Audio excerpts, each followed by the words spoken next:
elle se trompe de deux choses. Elle se trompe de méthode et elle se trompe de cible. Elle se trompe de méthode parce que la méthode qu'elle utilise est biaisée.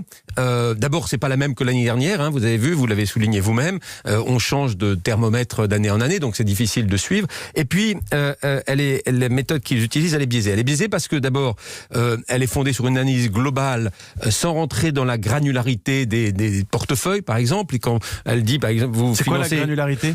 Elle vous dit, vous financez les entreprises de l'énergie, et dedans il y a des entreprises de l'énergie qui font des efforts, ils s'y transforment, d'autres non. Là, elles les prennent de façon globale et elles peuvent pas faire autrement parce qu'elles n'ont pas le détail des portefeuilles. Mais ça biaise l'analyse. Mais la deuxième chose et la plus importante, c'est que c'est une étude statique, essentiellement fondée sur des chiffres de 2017. Donc, statique, ça veut dire quoi ? C'est que quand elle dit vous serez sur une trajectoire à 4 degrés à 2100, c'est-à-dire qu'elle considère que rien ne va bouger. En 2017, 2100, même situation. Et vous resteriez dans les mêmes proportions. Exactement. Et donc, fondamentalement, l'étude d'Oxfam, qu'est-ce qu'elle dit ?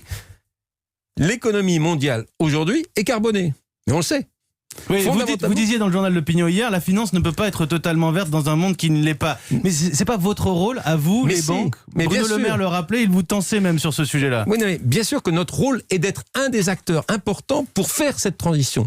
Mais c'est une transition, ça va pas se faire du jour au lendemain. Il faut pousser à ça. Alors on prend des mesures d'exclusion pour les sources d'énergie les plus polluantes, et on avait pris des engagements extrêmement forts sur le charbon, l'ensemble des banques françaises. Et c'est salué d'ailleurs dans le rapport d'Oxfam. Voilà, et elles ont été tenues.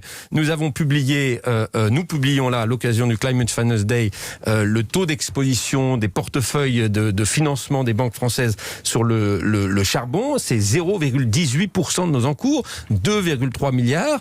En même temps, nous finançons les nouvelles énergies, les énergies propres, les renouvelables. C'est près de 41 milliards de crédits qui ont été faits par les banques françaises dans les énergies renouvelables, en hausse de plus de 50%, 57% en 3